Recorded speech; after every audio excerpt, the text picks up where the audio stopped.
Good morning. I'd like to call the meeting to order and welcome everyone in attendance. The committee has under consideration the estimates of the Ministry of Transportation and Economic Corridors for the fiscal year ending March 31st, 2024. I'd ask that we go around the table and have members introduce themselves for the record. Minister, when we get to you, please introduce the officials who are joining you at the table. My name is David Hanson. I'm the MLA for Bonnyville, Cold Lake, St. Paul, and the chair of this committee, and we'll begin starting to my right. Sure. Shane Getson, MLA, Laxton and Parkland. Good morning and happy International Women's Day. I am Whitney Isaac, member for Calgary Glenmore. Good morning, Ron Orr, Lacombe, Panoka. Morning, everyone. Cyril Turton, MLA for Spruce Grove, Stony Plain. Good morning, RJ Sigurdsson, Highwood. Good morning, everyone. Peter Singh, MLA, Calgary East.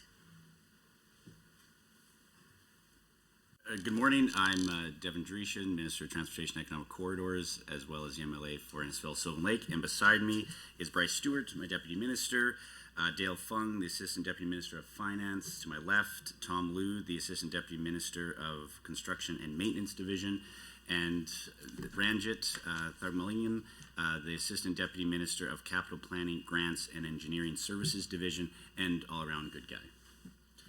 Good morning, Lauren Dack, MLA for Edmonton McClung, Credit for Transportation. Good morning, everyone. Also, happy International Women's Day. I'm Chris Nielsen, MLA for Edmonton Decor. Good morning, Warren Huffman, Committee Clerk. Thank you. I'd like to, now we'll go to the members participating remotely. When I call your name, please introduce yourself for the record. I see a member here. Good morning, everyone. Happy International Women's Day. Leela here, Chestermere, Strathmore. Okay, I'd also like to note the following substitutions for the record. Mr. Rod Leola for Honorable Richard Feehan, and Mr. Leola will be sitting as Deputy Chair. A few housekeeping items to address before we turn to the business at hand. Please note that the microphones are operated by Hansard staff. Committee proceedings are live streamed on the internet and broadcast on Alberta Assembly TV. The audio and video stream and transcripts of meetings can be accessed via the Legislative Assembly website. Members participating remotely are encouraged to turn your camera on while speaking and mute your microphone when not speaking. Remote participants who wish to be placed on a speakers list are asked to email or message the committee clerk, and members in the room should signal to the chair. Please set your cell phones and other devices to silent for the duration of the meeting. Honourable members, the standing order set out the process for consideration of the main estimates. A total of 2 hours has been scheduled for consideration of the estimates for the Ministry of Transportation and Economic Corridors. Standing Order 59.01-6 establishes the speaking rotation and speaking times. In brief, the Minister or member of Executive Council acting on the Minister's behalf will have 10 minutes to address the committee. At the conclusion of the Minister's comments, a 50-minute speaking block for the official opposition begins, followed by a 20-minute speaking block for the independent members, if any, and then a 20-minute speaking block for the government caucus. Individuals may only speak for up to 10 minutes at a time, but speaking times may be combined between the member and the minister. After this, speaking times will follow the same rotation of the official opposition, independent member, and the government caucus. The member and the minister may each speak once for a maximum of 5 minutes, or these times may be combined, making a 10-minute block. If members have any questions regarding speaking times or the rotation, please send an email or message the committee clerk about the process. Ministry officials may be present and at the direction of the minister may address the committee. Ministry officials seated in the gallery, if called upon, have access to a microphone in the gallery area and are asked to please introduce themselves for the record prior to commenting. Pages are available to deliver notes or other materials between the gallery and the table. Attendees in the gallery may not approach the table. Space permitting, opposition caucus staff may sit at the table to assist their members. However, members have priority to sit at the table at all times. If debate is exhausted prior to 2 hours, the ministry's estimates are deemed to have been considered for the time allotted in the schedule and the committee will adjourn. Points of order will be dealt with as they arise and individual speaking times will be paused. However, the speaking block time and the overall 2-hour meeting clock will remain running. Any written material provided in response to questions raised during the main estimate should be tabled by the minister in the assembly for the benefit of all members. The vote on the estimates and any amendments will occur in Committee of Supply on March 16th, 2023. Amendments must be in writing and approved by the Parliamentary Council prior to the meeting at which they will be moved. The original amendment is to be deposited with the committee clerk with 20 hard copies. An electronic version of the signed original should be provided to the committee clerk for distribution to committee members. Finally, the committee should have the opportunity to hear both questions and answers without interruption during estimate debate. Debate flows through the chair at all times, including instances when speaking time is shared between a member and the minister. I would now invite the Minister of Transportation and Economic Corridors to begin with your opening remarks, and you have 10 minutes, sir. Thank you very much, and I'm pleased to present Alberta Transportation and Economic Corridors 2023-24 estimates. But before I start, I just wanted to thank my team here with me, beside me, and also the team behind me, and everybody from the department that put in a lot of work and time to prepare these estimates and to get ready for Budget 23, which I think is a fantastic budget. And the theme of this year's budget in 2023 was securing Alberta's future. And it's perfectly aligned with Alberta Transportation and Economic Corridors, because in Budget 2023, we are making strategic investments to support employment opportunities for Albertans and to foster economic growth across the province now and years to come. Our department's 3-year capital plan totals $8 billion. Of this, $2 billion over 3 years is for capital investment and for planning, design, and construction of major provincial highways and bridge projects. Approximately 75% of this funding is for existing or planned new economic corridors. We are investing in improvements that provide vital links to markets in and out of Alberta, supporting economic, social, and environmental activity. Most highway improvements were identified by industry partners to improve the movement of goods and services. Major projects include $60 million over 3 years for the replacement of the Vinca Bridge on Highway 38 in the Industrial Heartland area. The new bridge will be upgraded to carry heavy and oversized loads, creating a critical link in Alberta's high-load corridor, saving loaded trucks about 200 kilometers on a round trip. In northern Alberta, we are allocating $117 million for the twinning of Highway 63 north of Fort McMurray.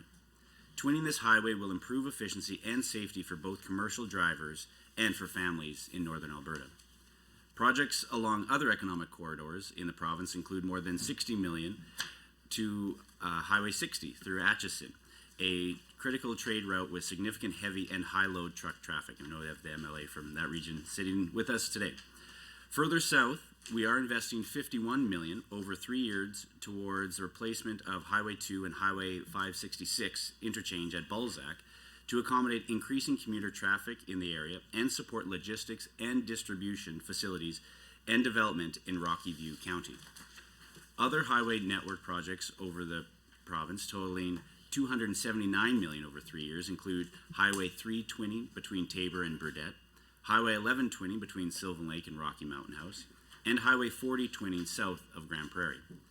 We've also allocated $75 million over 3 years for 23 engineering or planning projects to address known future needs and to progress on design and refine cost estimates to support future funding requests.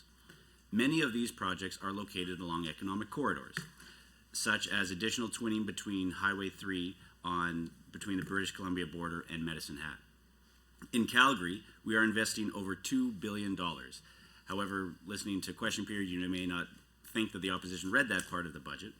But Deerfoot is going to have about, within that $2 billion, Deerfoot is going to have 180,000 vehicles per day, making it one of the busiest in Alberta.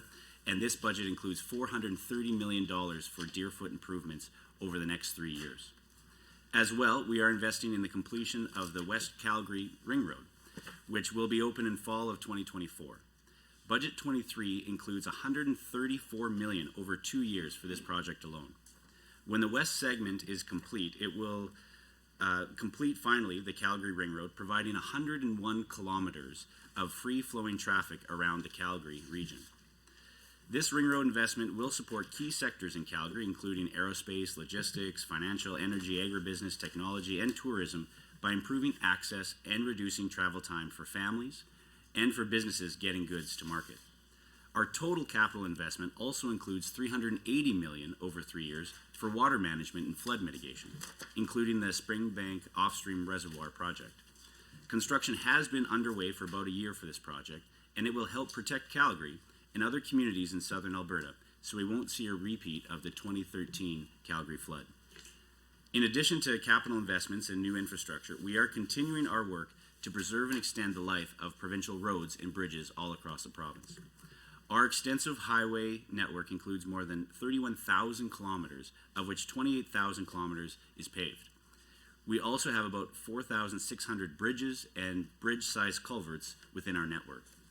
Budget 23 includes $1.7 billion in capital maintenance and renewal, or CMR, funding over the next 3 years to rehabilitate key highways. Investing in pavement rehabilitation can extend the lifespan of highways by about 20 years. With this significant investment, the annual average spending over the next 3 years is $565 million, which is an $80 million increase above the historical average. CMR projects include bridge construction, road rehabilitation, pavement overlay, slide repairs, and bridge deck replacements. With this continuous level of investment, we are able to maintain the highway condition in 23-24 with an 84% of highways in good and fair condition across the province. This CMR funding is part of the overall budget investment of nearly $8 billion over 3 years within our capital plan. For highway maintenance, Budget 23 includes $400 million in 23-24, and this is a $57 million increase compared to just last year's budget and is the highest annual maintenance budget in recent memory. Approximately 1/3 of this budget is for winter maintenance activities, including snow and ice control on the highway network. The highway maintenance contractors have set time limits for when work must start and when the roads must be returned to good winter driving conditions. The department targets having storm response completed and highways returned to good winter driving conditions within 95% or better of the contract requirements. Highway summer maintenance activities include ongoing structural and operation maintenance such as pothole patching, crack sealing, grading, line painting, mowing, and vegetation control, as well as the maintenance of highway lighting. The department's annual target for asphalt treatment on paved roads is 85,000 tons to ensure safe and efficient travel across the province. In addition to maintaining and improving our highway network, the department's mandate includes supporting municipalities in improving critical local infrastructure.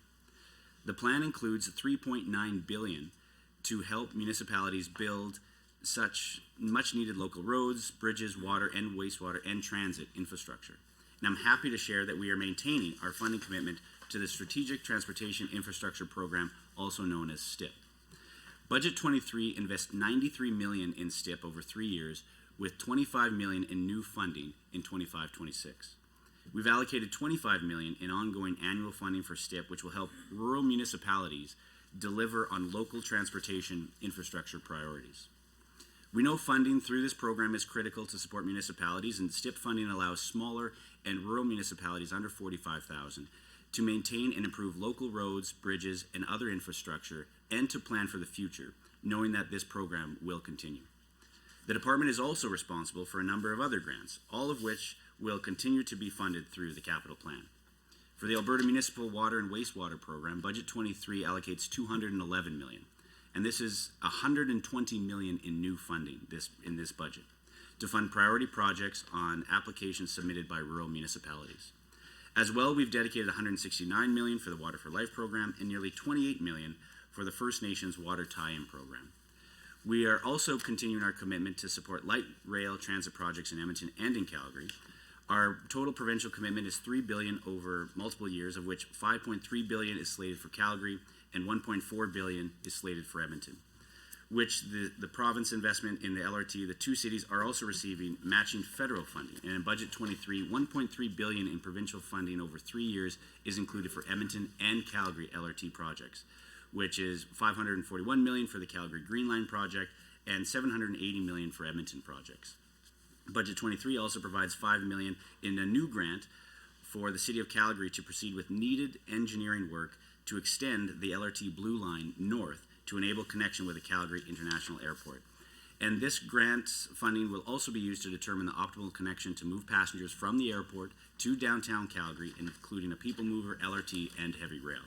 And once the Blue Line engineering work and construction study is complete, further funds to this LRT project are anticipated in partnership with the City of Calgary and the federal government, as well as the province. In the Edmonton area, we are continuing to provide $256 million in capital grants over 3 years, such as the 50th Street grade separation over the CP tracks, Yellowhead Trail improvements, the Twilliger Drive expansion, and the Ray Gibson Drive project. Now, our commercial trucking industry is critical for our economy to keep growing, and that's why we are funding to help reduce the labor shortage in this critical industry. And Budget 23 includes $10 million in commercial driver grants, and these grants will help remove the financial barriers of earning a commercial driver's license. Together, all of our investments in Budget 23 will allow us to maintain a safe and efficient transportation network to support our economy and our high quality of life now and years to come. And thank you for that, and happy to take any questions. Thank you, Minister. For the next 50 minutes, members of the official opposition and the Minister may speak.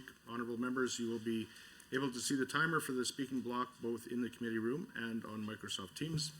Members, would you like to combine your time with the Minister if the Minister is open to that? Whatever works for them. Understanding we're going back and forth? Sounds good to me. Good. Sounds good. Thank you, Mr. Chair, and thank you, Minister and staff, for attending and for all your work in preparation for this meeting. And I look forward to a productive interchange and securing information for the benefit of Albertans about our important transportation and economic corridors ministry and the work that they're doing. I wanted to start by asking about the comments and promises made during the Premier's leadership run on economic corridors. Of course, economic corridors have been added to the Transportation Ministry, emphasizing their importance to this government. And I'll quote by saying that the Premier, or the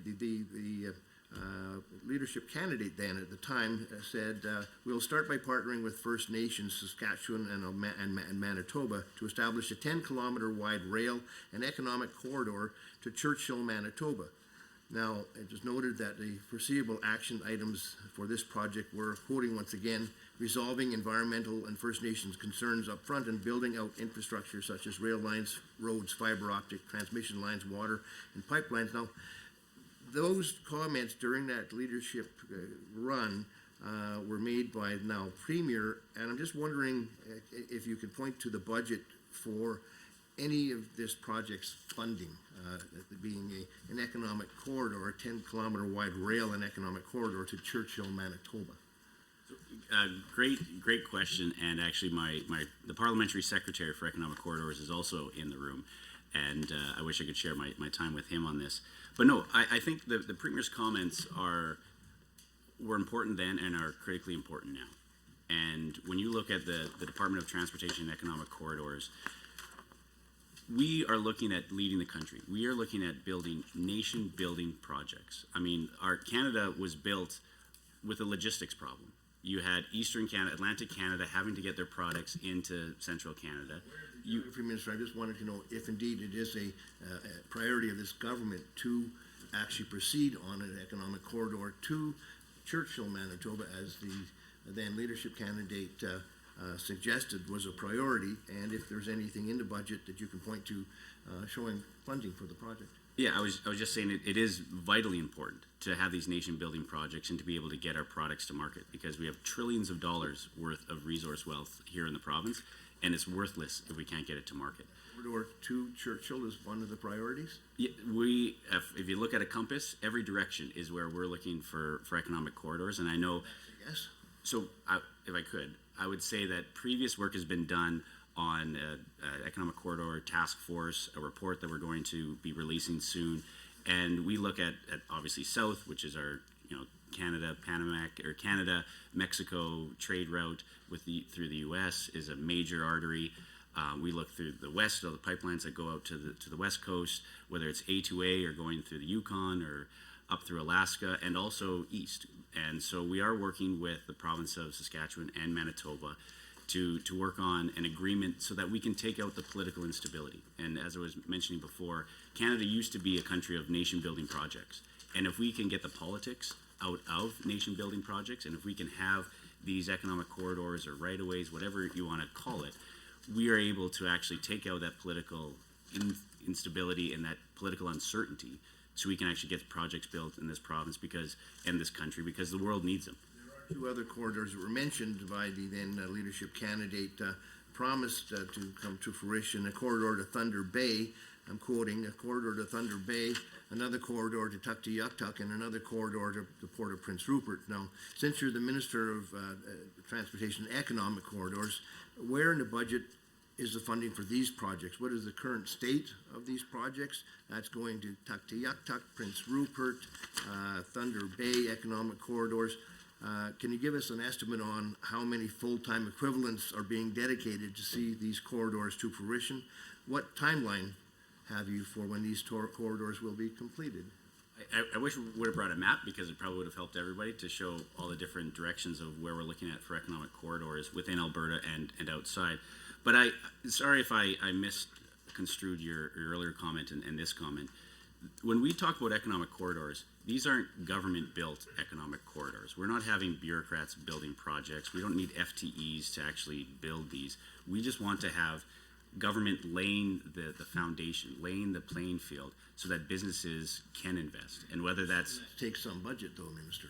Well, and we do have a team. We have a parliamentary secretary of economic corridors, and we have a branch within the department that deals specifically with economic corridors. I have a newly minted ADM So is there sitting over my somebody left shoulder. who could spell out perhaps what type of money is now dedicated to these economic corridors mentioned by the Premier?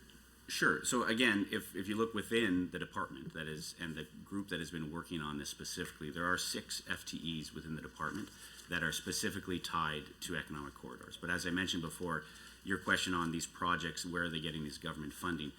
We want private sector funding, and we want to be able to build that level playing field so that we do attract private sector investment. As global capital around the world is competing for places to go, we want to be competitive, and that's the whole Presumably, reason though, why Minister, we're doing this. because your ministry is actually called partly economic corridors, one is expecting there to be some leadership and organizational leadership from your ministry in the coordination of making sure these economic corridors that the then leadership candidate suggested were priorities, or would be her priorities if she were to become leader and premier. And so certainly we would see that the private sector will be the ones rolling out and doing the construction and so forth, but the leadership that one would expect coming from your ministry would have some budget attached to it to assist in the direction of these economic corridors and coordinate, would it not? Yeah, no, and it's a great question. And we were at, I think it was a couple of weeks ago, in Ottawa at the transportation ministers from all across the country gathered in Ottawa with the federal transportation minister at their federal provincial territorial meeting. And Alberta did take a leadership role to say that we should be a country that can build nation-building projects. And I raised it and actually kind of started a hockey analogy going in the room of Alberta having 9 applications through the Federal National Trade Corridor program, and we were 0 for 9. And I said if we were a hockey team and that was our power play, that would be a pretty bad power play. And I think it was New Brunswick said, well, we're 0 for 4, and everybody started going around the room to say where they weren't getting some federal leadership and some federal funding on important trade corridors. So that is something that Alberta is taking a leadership role on, working with other provinces, sharing ideas of how we can, again, take out that political uncertainty so that businesses know, private capital know that they can invest within Canada, and it's not going to get killed by decades of delay through regulatory processes. On kind of a related matter with respect to economic corridors, Minister, we've been talking about them on a sort of a macro level and them having a national impact and a national nation-building component to them.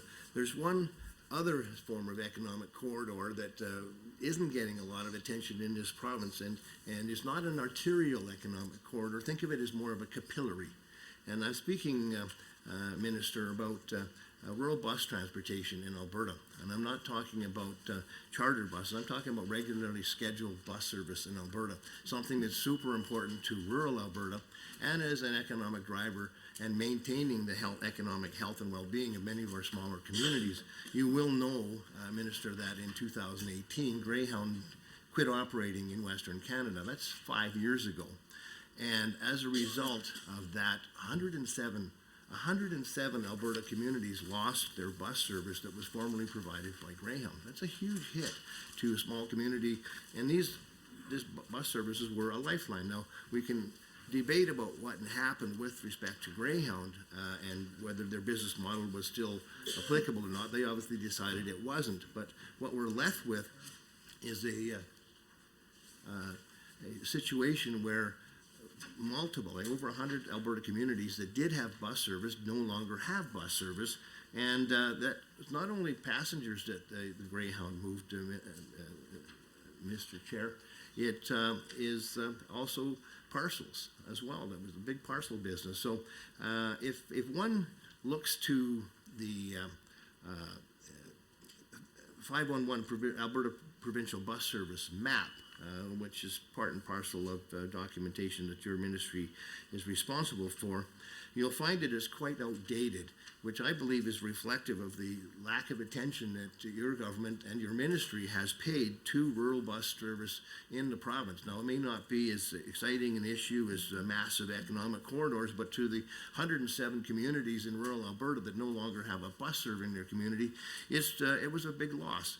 And I held a Zoom consultation on February 22nd on rural bus transportation and invited people from RMA municipalities across the province. So all the currently operating bus line operators, including the major one, Red Arrow and eBus, invited realtors from small towns in Alberta. It was pretty widely representative, and what it showed, of course, is that this map that I'll table later is showing a 2018 bus service reflects more carriers than there currently are. There's only 4 smaller carriers, Sundog, J&L Shuttle, and Canada Bus, and Ryder Express. And of course, Red Arrow is a large carrier, and the swath of rural Alberta that is not served by buses is huge. There's communities the size of Camrose, Wainwright, that don't have a bus service. And I think this is a pretty fundamental concern in rural Alberta. For example, on the Zoom consultation, we had people from High Level talking about having to hire taxis to get workers in and out of High Level at huge expense. And of course, they were formerly served by a bus. That's just one simple example, but I mean, to get to and from a medical appointment from a smaller community, particularly elderly people not wanting to rely on their families, would have taken the bus. Now they can't. As a result, they're looking maybe to move into a larger center and abandon their homes in smaller centers and depopulate rural Alberta. So I think it's something that this government has failed to really pay a lot of attention to. And I found from the Zoom consultation, Minister, that there is really a thirst in rural Alberta to learn more about how the provincial government can play a leadership role in collaborating with small communities and the existing 4 struggling bus lines, as well as Red Arrow, to look at what business model will work for rural Alberta and the whole province, and also interprovincially to kind of recreate a network of bus transportation, regularly scheduled bus transportation that will benefit small town Alberta and also the whole province economically. It's something that really doesn't seem to be on the radar of the government, and I haven't seen anything in the budget with respect to rural bus transportation specifically. Now, could you please address this issue and just see, let Albertans know if there is anything in the budget for rural bus transportation? There was a federal government startup program, Restart grant, that was given. It was $140 million, and things matching with the province. It was 2020, and nothing.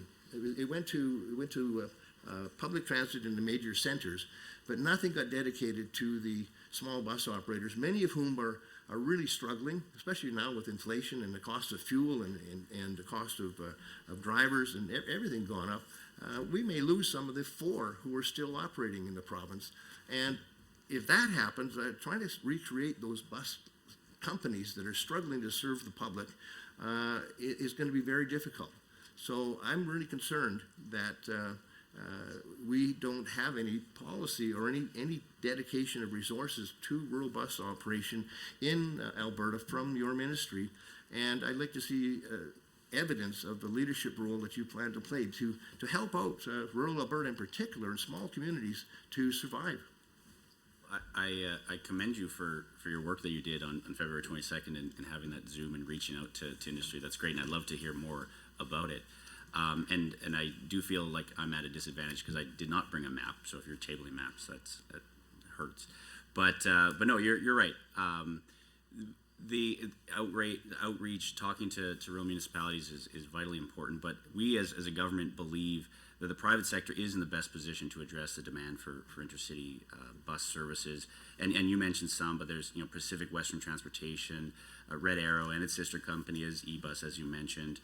Canada Bus serve Alberta's core routes. Then there's Cold Shot, JL Shuttle, Northern Express, Sundog, as you mentioned, Prairie Sprinter, Rider Express. There's others as well. And it is something that we are addressing, especially when we're seeing transit numbers going down post-COVID. We're just seeing riderships and that demand for that type of transportation changing. So that is something that we're keenly aware of. And to your point of the Federal Rural Transit Solution Fund, we did have an issue as a government with that because the federal program did restrict the eligibility to capital investments and planning studies, and it excluded private intercity busing industry from being able to participate. So we have actually asked for some changes to that program to help what we think address the problem. And another issue that we've seen and we're looking at is the licensing of Class 2. Provincial government actually coming up with some money to support these rural bus operators who were struggling. And when the Cold Shot, for example, had 11 routes, they're down to 6, and they may not be able to serve those 6. Like, sure, there was some federal money, and you're asking the federal government to come up with some, but this begs the provincial government to look at these small economic corridors in rural Alberta and meet with all the bus operators and find out what model will work, what they need to sustain themselves so that they can reach profitability, and what thing has to be done. It could be a cooperative model. It could be smaller rolling stock. There's lots of different ideas out there that are used in other jurisdictions. But right now, I don't know if you know how many of the 107 communities in Alberta that lost bus service that actually have it back, but I can venture to say that most of them don't.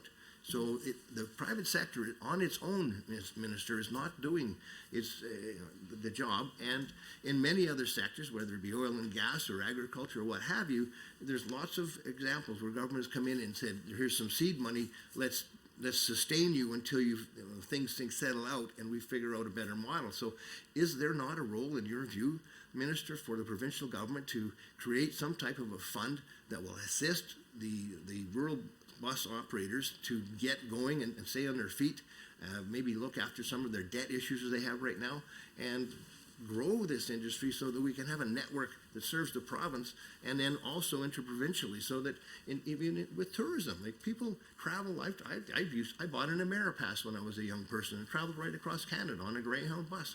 It was affordable transportation. That's gone, and I don't know where the leadership is from the province on it. And I think there's a role, rather than saying the federal government, we asked them for money that they didn't give it to us. What about the provincial government? I don't see anything in the budget to address this issue, which rural Albertans are concerned about. They've thrown their hands up, not expecting any help from the province, and I don't think they should do that. They should be able to expect their province to come forward and look after the interest of their smaller communities.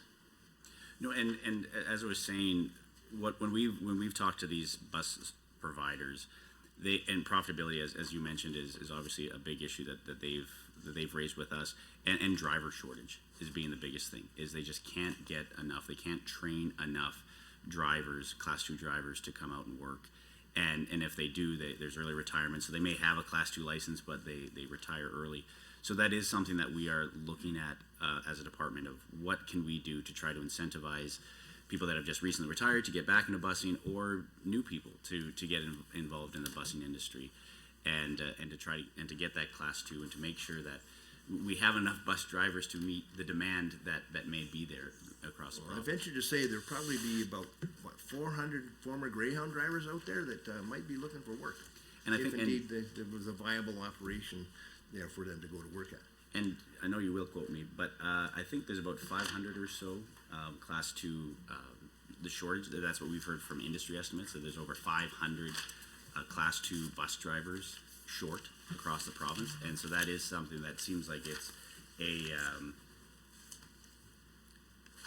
Well, I'll clarify that sooner, but I think there's about 500 Class 2 bus drivers that are short across the province. So trying to meet up with that demand so we can have more buses, so we can offer more services.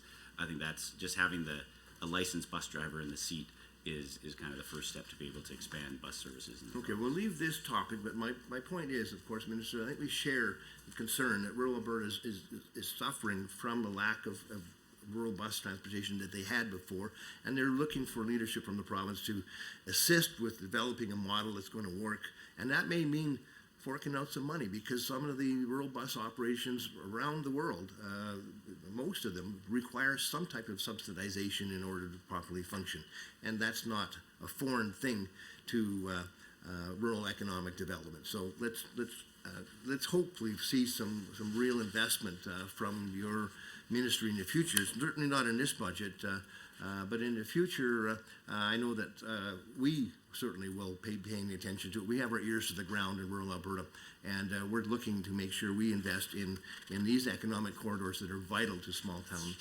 Alberta, where I come from. I mean, the Greyhound bus used to come to my little village of Thorhild and blow the horn, and it was a part and parcel of daily life, and it's missing now from many communities. So, anyways, let's move on.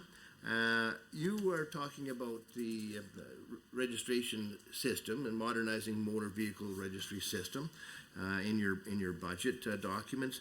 I'm just wondering if you could talk about the costs involved, some of the timelines, when we will expect this to be completed. Is it in the planning stages right now? Where are we at? And with respect to rural Alberta, will there be difficulties different from larger municipalities to implement a more digital access type of motor vehicle registry system? Great question. So within the department, it's called MOVES, or the Motor Vehicle System that we have, and it is a very large IT system. It was originally built in the 80s, and it needs replacing. And so this whole MOVE system, it holds all the driver's license and motor vehicle information for all Albertans. And it's used by this department, Service Alberta, and Red Tape Reduction, as well as the registry agents across the province. So it is an old system, and so we are looking at how we can try to modernize it. And it's really just came at I'm not a coder. I know you have some in your caucus that were very into tech. But it's something that it's actually maxed out as a program, or nearing maxing out as a program. So we want to make sure that we replace it with something that actually can handle the growth of Albertans. 4.5 million of us, I think there's over 3 million drivers in the province. So it is nearing its capacity. So we are looking at replacing that system so that we don't, I'm not saying we're going to have a crash, but we are close to getting there. So that's why we want to make sure that we can proactively plan to make sure that we have a database, a system that can work for the entire province. What about some of the costs and the timelines? Can you be more specific to let Albertans know when we can expect this to be rolled out and how it's moving along? So it's not in our budget, but it is in a different ministry's budget. So if we can, I think it's 30 or 60 million, but it's in another department. So what's 30 million? You know? Well, there's two registry upgrades, and one was 60 and one was 30. But I'm just going off the top of my head. But it's not within these estimates. 30 million would go a long ways to help in the rural bus transportation, if that's pocket change to you. I was just giving two registry update quotes. I understand that. Being a little facetious, Minister, but however, let's move to specifics, all right? Talking about Edmonton-specific projects, Terwillegar Drive, you mentioned in your preamble, it's being upgraded to meet current and future needs. Now, construction started in 2021. It'll take about 5 years to complete, but the estimates line 5.3 on page 227 shows that there was no work done on this project at all. Now, can you share why this project has been delayed? What's the problem with it? What's the hassle? So stage one of the construction between Rabbit Hill Road and White Mud started in spring 2021. And stage two, so that's the upgrade to White Mud Drive and Terwillegar Drive, and the interchange, that's the part of the Terwillegar Drive expansion program. So overall, this project was $120 million in the city of Edmonton. for this expansion project. And the city actually has indicated that it may require additional funding, but we are working with them to see of the design of the next phase, what exactly does it look like? Do they need kind of the bigger, broader aspect of a bike bridge going across the Anthony Henday?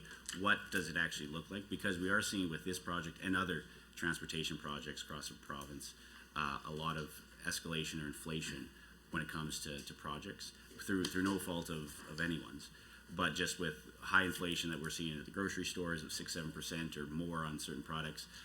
We're seeing that in the transportation industry as well. So we are. Given that, are you open as a ministry, as a government, are you able to respond to those inflation pressures? And with respect to this Terwillegar project, you say that the city has indicated they might need more injections of capital to complete the project. Are you open to those additional funding requests? And how has the ministry been cooperating and collaborating with the city of Edmonton in advancing the project? It sounds like there is a level of cooperation that is mutually respectful. Is that appropriate? Is that an accurate description? Yeah, and yes, and we haven't got an official estimate from them yet on what that redesign would look like. That 60 million was kind of just a thought that they had. So we are willing to sit down with them to try to drill in deeper to figure out what exactly the new design could look like, or what exactly would the cost overrun be perhaps on this phase 2 of Terwillegar. But 100% committed to making sure this project succeeds. The southwest part of Edmonton, where there's huge population growth, it's important to this government, and we want to make sure that families can get home safely, that they're not stuck in their vehicle going to work. They can spend more time at home versus being stuck in traffic. And maybe So that they we're also trying to get a help out hospital families down in there too. Edmonton. Well, wait, that's another ministry though. I could throw you some numbers, but I'm sure you'd use it against me for the Edmonton Hospital. But it did seem like the initial plan under your government had a location where there was actually a pipeline underneath where you put the Edmonton South Hospital. So obviously redesign would have to go on that, but that is a different ministry. So It is a different ministry. The pipelines all over this province, and we'll relocate highways and hospitals around them, not on top of them. Through the chair, Minister, another project that is important to the city of Edmonton in particular, that's the 50th Street project, delay after delay after delay. The government seems to have spent 58% less than what you'd budgeted for last year.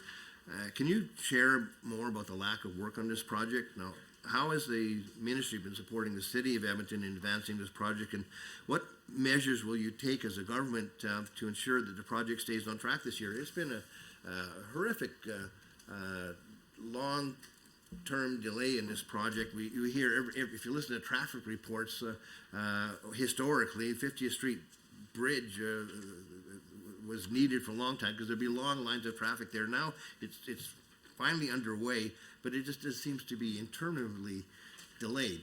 So what are the difficulties you're running into with this project? So great question, and I know that the government of Alberta is providing $28.3 million into this very important project in the city of Edmonton, and that's 1/3 of the overall cost. So the city of Edmonton is putting in their third. The federal government actually is putting in a third into this project, and for those not in Edmonton, this project actually includes grade separation at the CP tracks at 50th Street, so that's north of Sherwood Park Freeway. And it includes widening 50th Street from 4 lanes to 6 within the city between Sherwood Park Freeway and 90th Avenue. And overall, when this is completed, the project will ease congestion in the area by separating commuter traffic from train traffic, so similar to the Atchison project on Highway 60. And it will eliminate delays and frustration from frequent train crossings in the area.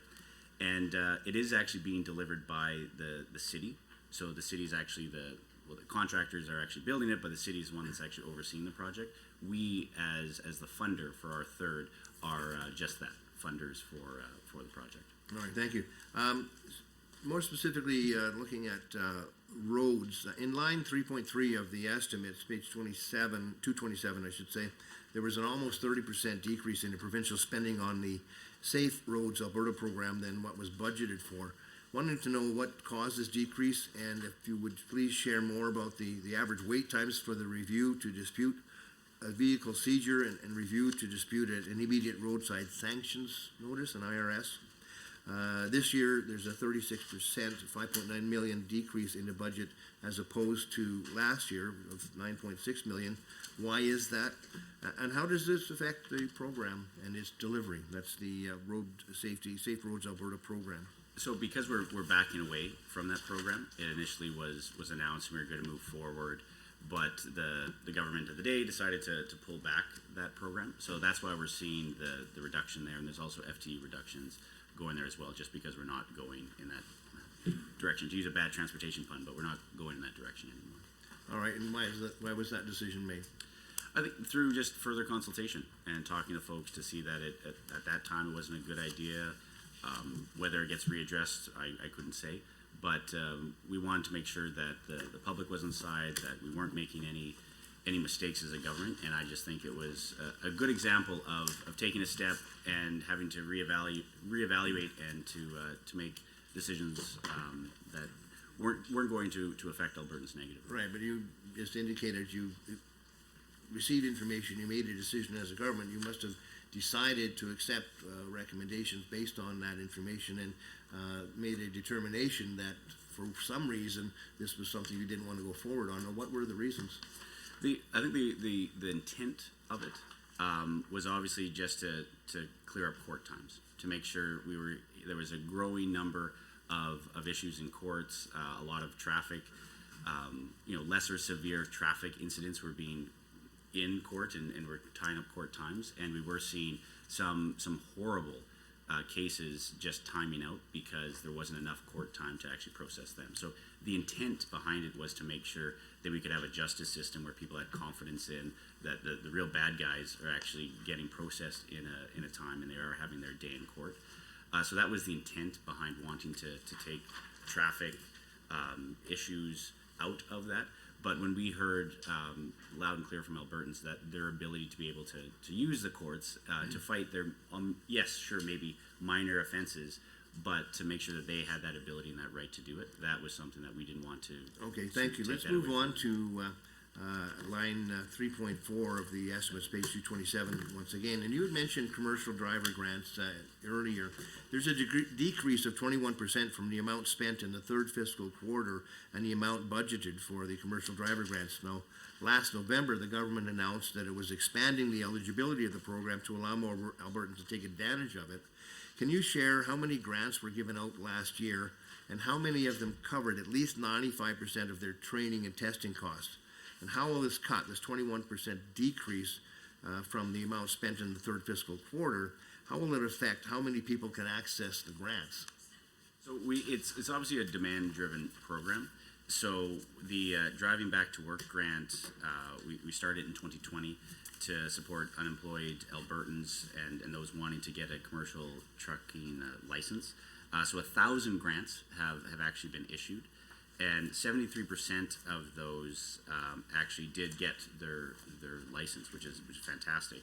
And 41% of grantees, folks that received the grant, self-reported that they were able to obtain employment within 90 days of completing this program. So I know it was kind of the first of its kind in the province, but I think those are pretty good stats and numbers to show that people were using the program, and when you can see that amount of response time of being able to get a job following that, that's great. So great if I'm understanding this correctly, Minister, you're saying that there was a good uptake on the program, 1,000 people took advantage of it, 73% of them got employment as a result, but therefore you're decreasing the budget to that successful program, and would it not be more sensible to increase the program instead of decreasing the funding available? Isn't it a case if you build it, if you have the money available, people will come to use it, and that's evidence that you're just talking about. People are taking it up and getting taking advantage of these grants. Why would you not expand it if it is successful to allow more people to come forward and take advantage of these grants to satisfy the need, high need we have for truckers in this province? So again, I would reiterate that it is demand driven, so we want to make it ebbs and flows with the demand and the intake coming in. But the 2.7 million decrease that you see, and I think you had mentioned, actually is due to no new funding from Transport Canada's Enhanced Road Safety Transfer Payment Program. So that is something where that decrease, just the flow through from the federal government stopped. Right, well, in a case like that, though, where you see an uptake of a program that is that successful, where there's a high need in Alberta, if indeed the federal government, for whatever reasons, funding diminishes, wouldn't it behoove the province to say, look, we're going to backfill this and make sure that we satisfy the demand for truckers' education here and fill those dollars in to take advantage of the demand and the willingness of drivers to come forward? Would you not have thought that would be a better route to take rather than just say, well, we're decreasing it, it's gone down and we're not going to do anything about it? I'll just say, again, it is demand driven, but it has gone down because we were receiving less funding from the federal government. Yeah, I heard that part. I'm just saying, why would you not have then backfilled that with provincial money to train more drivers? It is demand driven, and we'll see if there's a higher uptake. If we have more than 1,000 coming into this year, I think that's a very fair question to ask of how can we backfill where the federal government left. All right, we'll move on to other things. Now, one of the really important issues, and it may take a fair bit of time to cover this, what are both common complaints I'm sure that I receive, and I'm sure that you, Minister, will receive from Albertans, relates to deferred or neglected highway or bridge maintenance. And we look at your maintenance targets that are in the strategic plan, I believe, and you even alluded to them in your opening comments, where you suggested that I think it was 84% of Alberta highways were in good or fair condition. If you look at the totality of those numbers, good, fair, poor, you can look at it another way, and you can say that if you add up the 25% roughly that are in fair condition with the 15 or so percent that are in poor condition, you would come up with a statement that says 42% of Alberta's highways are in fair or poor condition.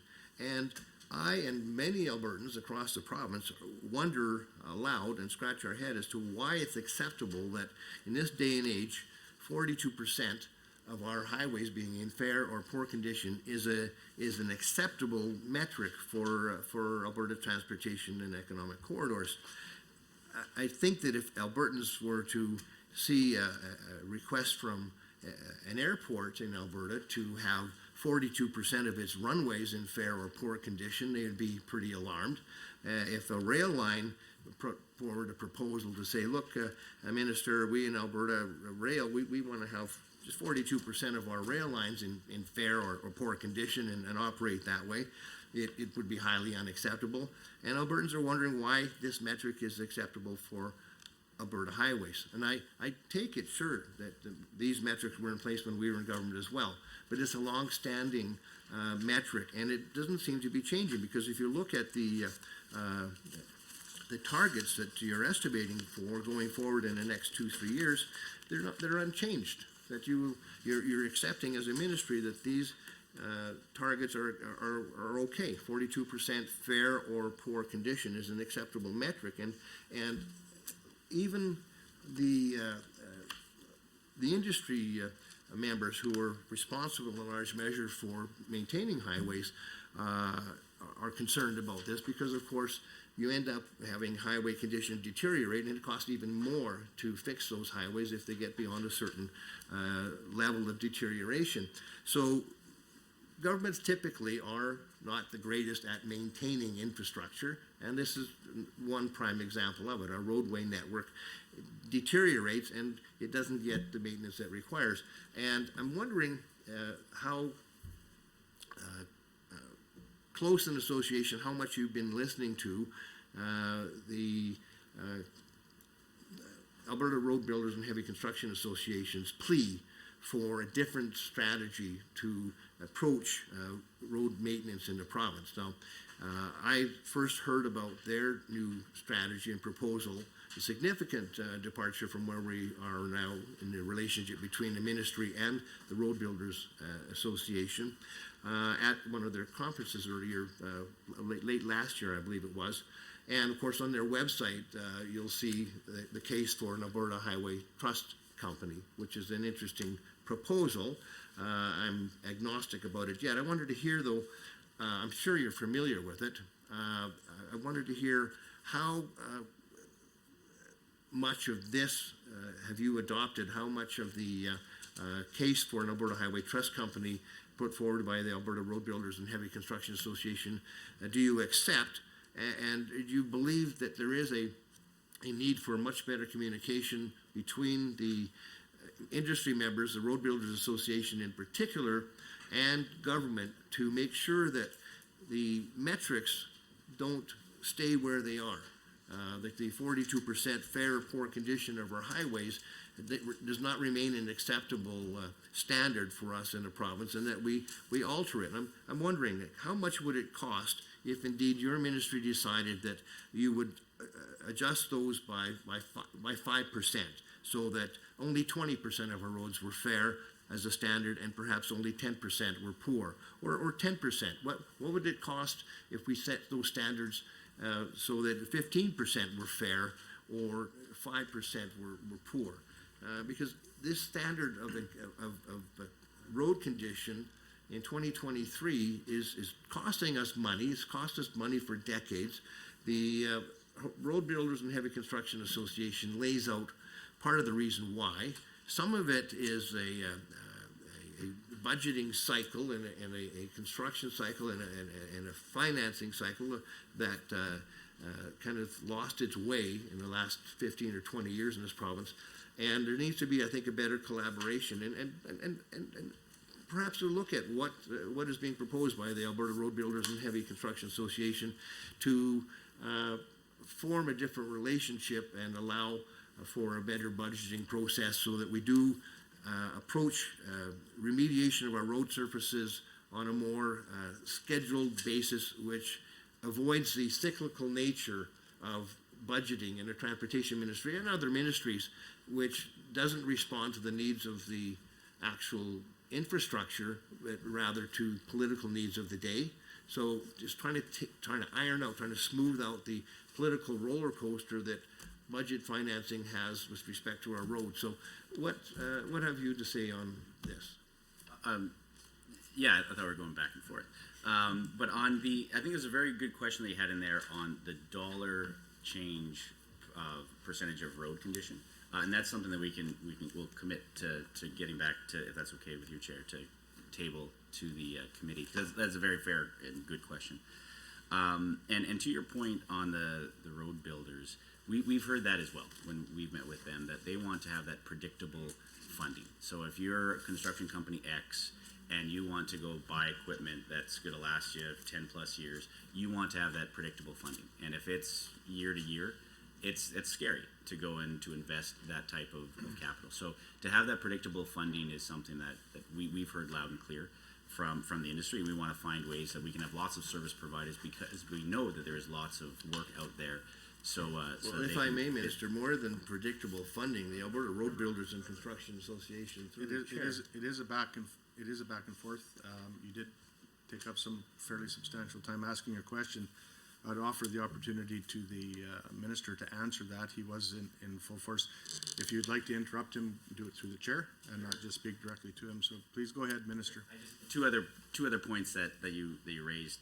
Of the budget this year for highway maintenance, it has gone up $72 million from the average of recent memory. And I know you had mentioned it in your remarks that metric when the NDP, when your party was in power, it's been unchanged. So this is a $72 million increase in that capital maintenance budget. So it's a total of $402 million for this, and that is the highest annual budget that we've seen in over a decade. So that is a $72 million increase by average, but just that's what's in the estimates, and I just wanted to make sure that I could make that clear. If I may, Mr. Chair, the long-term metrics that we're talking about, where there's 42% of our roadways are in fair and poor condition, is something that I think Albertans are no longer willing to accept, and they're looking for leadership from this provincial government to address the conditions of our roads in a serious way by changing these metrics.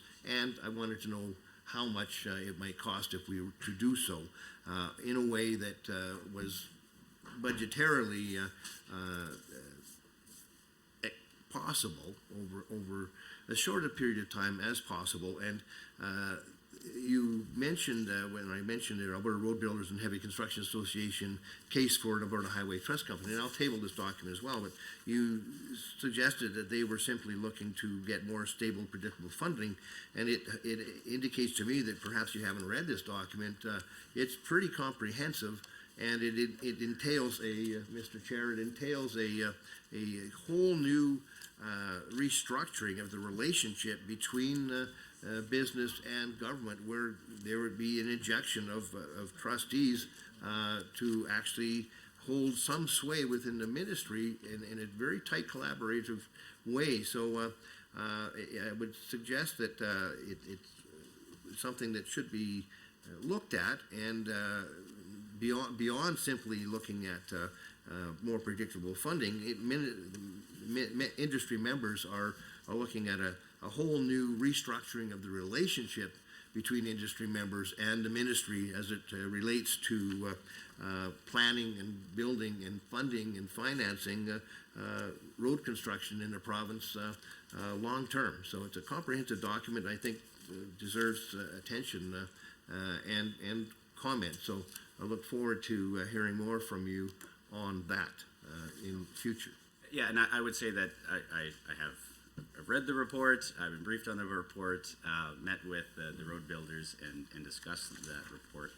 It's not in the estimates, however, that we tabled, or the budget that was tabled last week. But I would just again point out the metric of we are in this budget seeing a 22% increase in the capital maintenance and renewal of our roadways. So $402 million. I mean, yes, to try to catch up to make sure every road was in great condition, it would have to be more. But we are seeing at least a 22% increase this year, and it's my hope that we could always try to catch up, because we are seeing we always had a reputation in the province of Alberta to have the best roads. Not to slag our friends to the east in Saskatchewan, but in Alberta Road and Saskatchewan Road, we always took that point of pride, because we did historically keep up with our road maintenance. And so at least in this budget, this 22% increase, I hope will go a long way of trying to make sure our roads are in good shape. Through the chair, I might find some disagreement with that statement from the people of high level. A minister who contacted me after being dissatisfied with the response they were getting from your ministry on the condition of Highway 58 after a washout outside of high level, took out a lane of their roadway. That was in the spring of 2022, and they suffered a one-lane highway for 6 months or so. It was controlled by a traffic light at either end of the washout in the dead of winter. And finally, after some advocacy by me and hopefully some response from your ministry, after 6 months, it took 1 week of construction to get that washout repaired. And I'm wondering why it would take 6 months for a ministry to perform a 1 week repair on a highway, which is the only road going into high level, in what turned out to be the winter time after a spring washout. Is that an acceptable metric for emergency repairs on a roadway like this? Now, I'm sure you have contingency funding for emergency road repairs. Would it not alarm you, or did it not alarm you, that this roadway, these townspeople, the people of high level, had to suffer through an unmanned temporary traffic light to go to and from?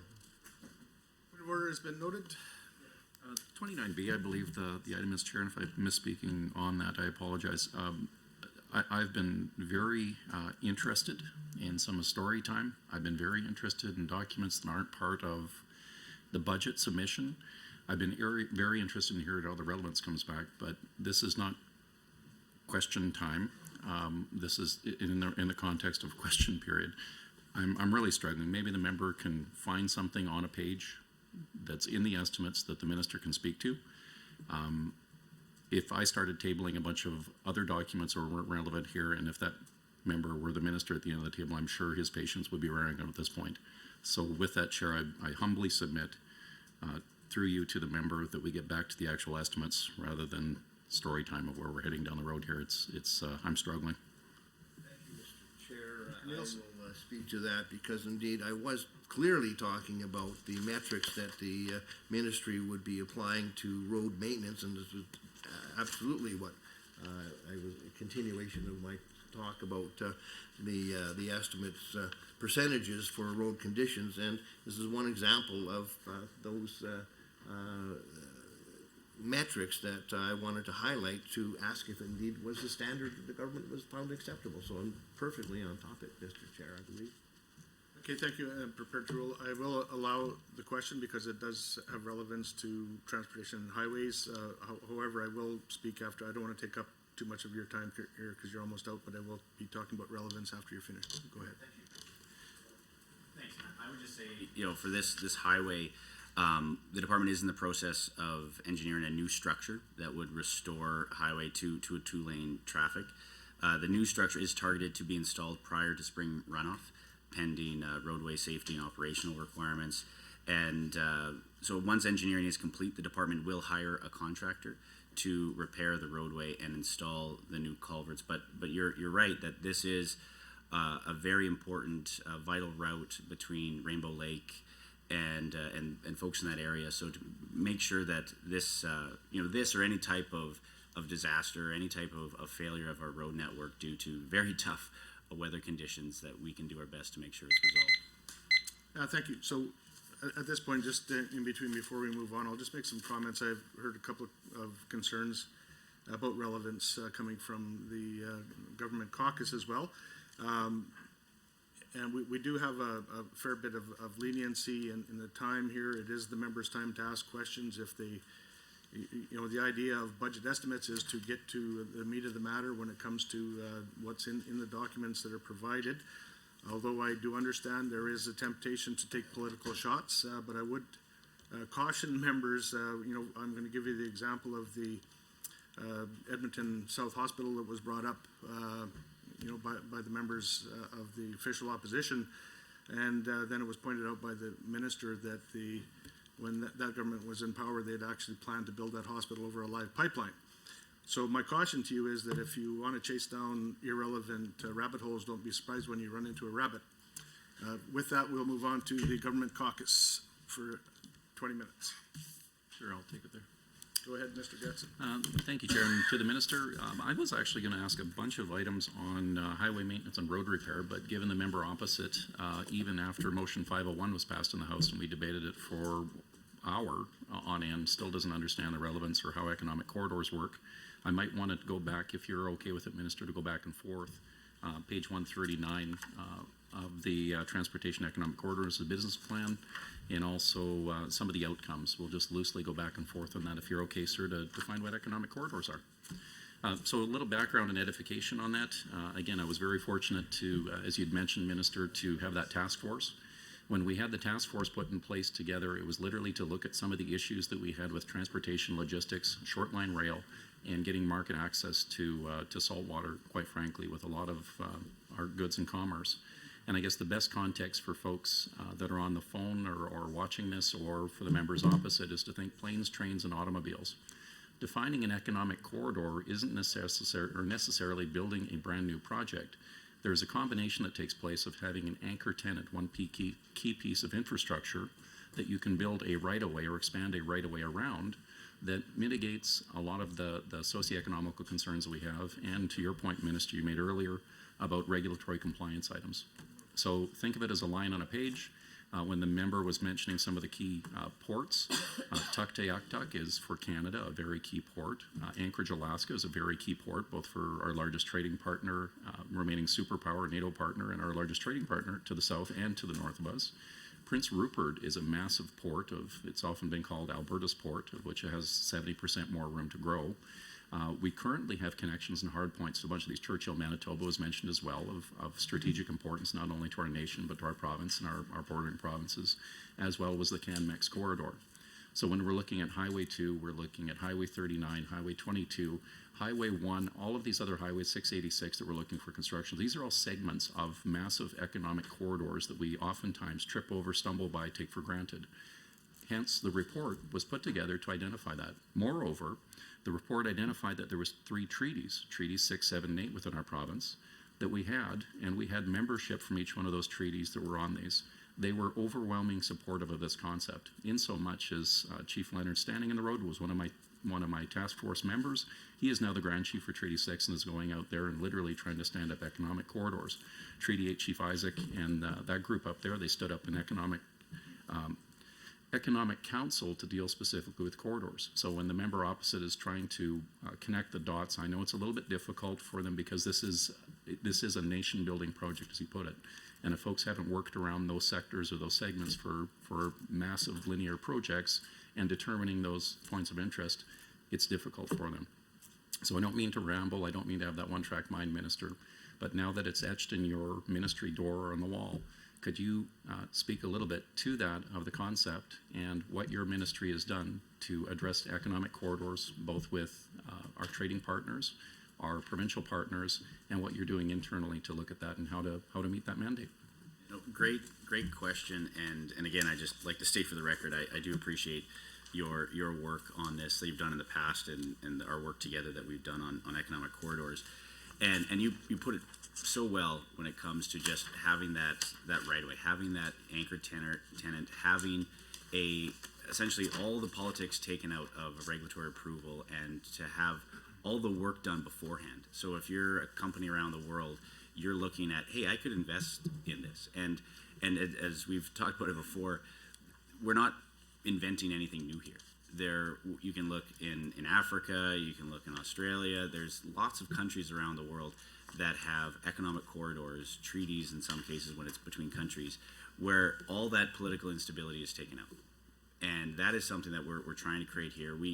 I think as Canadians, we were always hopeful that we would have a federal government that was supportive of nation building projects, that we'd have provinces that would see the importance of their neighbors to make sure that they can prosper and succeed as a society and as a people. And we haven't seen that over the last couple of decades. So that's why I think it is important to be etched in the walls of the legislature, so that there is a focus on economic corridors and how Alberta can lead. And not just even on lines on maps. You meant plane, trains, and automobiles, planes.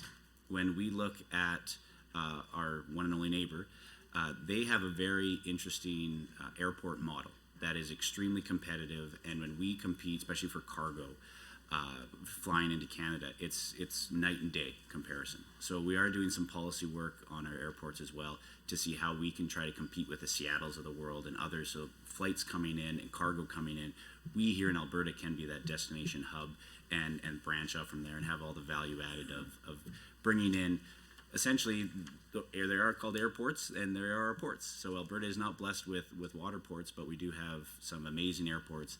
And we are looking at ways of how we can try to improve our airport access and compete amongst our neighbors in North America.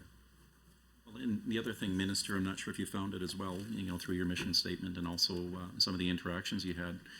When we changed the narrative, and I'm very glad that the vocabulary is out there, we're defining what is, so to speak, when it comes to economic corridors. But when folks fixate on one asset or commodity type, then invariably they can get cross-threaded depending on the conjecture of the day. But when you're looking at connecting regions and communities, whether it's through saltwater or otherwise, and I honestly believe we always should be cognizant of that, of what we have existing, how trades and commerce and goods and service work. And to your point earlier made, we're on the globe. We're not sitting on a flat page. When you start connecting these trading jurisdictions and regions, a lot of it comes down to timing and logistics as well. I believe the ACT report that was put out by the feds had ranked, through their own independent findings, had ranked that the Port of Vancouver was number 38th and 40 in the world. When I was on the task force and talking about the trade and commerce and goods and services movements, everything was backing up on the western seaboard for Long Beach and into Port of Los Angeles. We couldn't get our goods and commodities flowing out of the north, so we literally couldn't move our lumber out of northern Alberta because there wasn't the warehousing and storage availability. They couldn't get it on the boats. Literally, the ships were not coming into our ports because of being tied up in there and paying demurrage.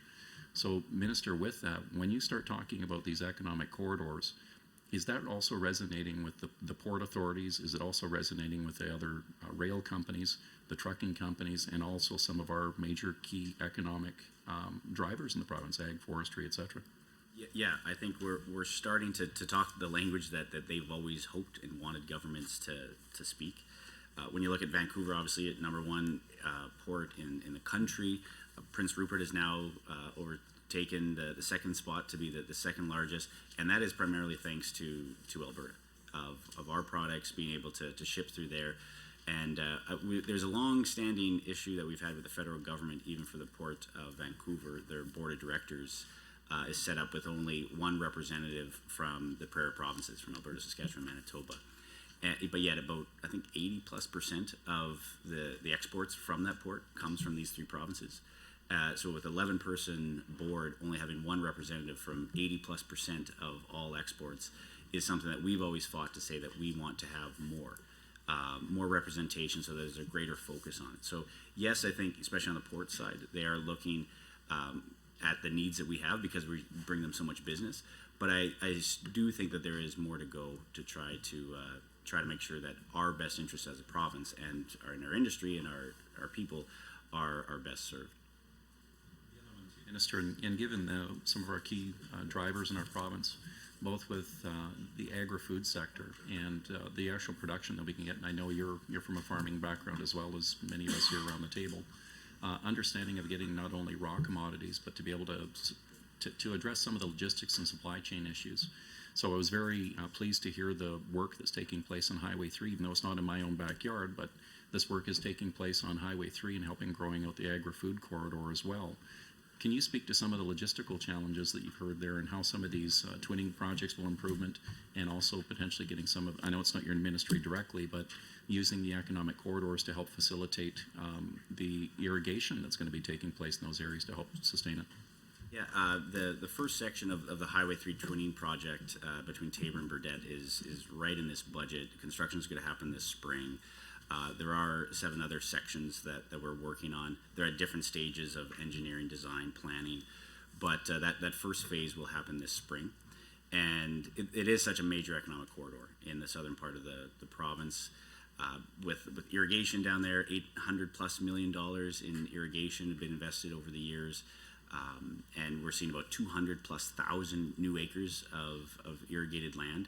And even more exciting than that is to have value-added food processors looking at southern Alberta as a place to come and invest or expand their existing facilities.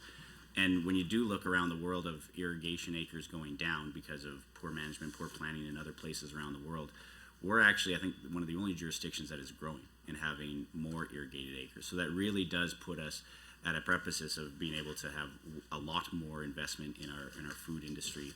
And again, connecting to BC, we're having talks with them on once it hits the BC border to make sure it can be twinned. And I think after the BC floods of 2021, I think the BC government is looking at kind of the safety egress and the importance of highways and additional highways, because a lot actually coming around through Highway 3 of British Columbians having to come around when highways were blocked in BC. So I do think that there is an appetite with the current BC government to be able to expand that. But yeah, obviously having more infrastructure in these key vital areas is definitely important. Really appreciate that, Minister, and that's what we heard too. Comments coming out of even the mayor of Vancouver at the time was we're going from a just-in-time model to a just-in-case model, hence redundancy in the system. And that ACT report was, showing about $4.4 trillion being spent in infrastructure. Like it was huge from time until 2070, just to reach growth of inflation and population growth, just to meet our needs. One item here, sir. Now that we're getting onto the back end of the clock. Short line rail. So when we did the report and the study and the recommendations on that, it also showed a niche service or something that's been kind of pulled away from the mainline carriers, just through their business models over the year and consolidation of their lines, and also being more fixated on delivery rather than first mile, last mile service. We've also seen an uptick, and Saskatchewan did a great job. It's been said a few times they've been eating our lunch, and I love that, because they're a great bunch of folks. The legislators I've met, they're very much in common theme that we are, and very much standing up for a lot of the same things that we do in the province, they do as well in the country, and our allies for sure. But one thing they did honestly beat us to the punch on was making sure that they had short line service. So the Western Rail Association that they have out there, they have a number of members, I believe 14, we have 2 in Alberta. but some of the short line rail difficulties and also some of those golden opportunities of how we look at that. So could you maybe speak to how we integrate short line service and potentially some cooperatives or new short line rail services using old or existing beds and refurbishing them, and how they integrate back into the main model and help facilitate the growth of our ag sector as well? Yeah, no, another great question, and yeah, our friends in Saskatchewan, we were blessed here in Alberta of not having decades of NDP government to slow down economic development and growth. But they have done some really innovative things recently, whether it's the value-added investment tax credit that they introduced, and they've even bumped it up since.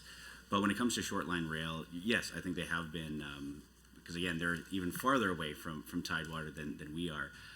They've done a lot of good work on short-line rail, so that is something that we're looking at with policy development of how we can help the existing short-line rail operators within Alberta and actually attracting additional short-line rail operators, because unfortunately, in Canada, it's Canadian Pacific and Canadian National. We have two essentially monopolistic rail companies that crisscross the province or the country and down into the United States, and that's not good for an economy. To have more competition, to make sure that we can have more rail lines, whether it be short lines or federally regulated Class 1s, that's all music to economic growth and development. So that's something that we are working with the industry and trying to come up with some policy proposals, and again, not reinventing the wheel, to see where we can go to try to help with some whether Class 1 has vacated a space and there's some rail bed that's existing that's there, to be able to say how can we incentivize her to bring a short line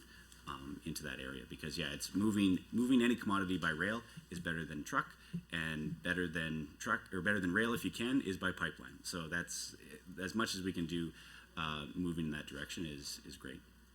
Well, I appreciate that, Minister, and again, to the point, the feedback that we've received is right across the province, and also the feedback that we've received is nation building.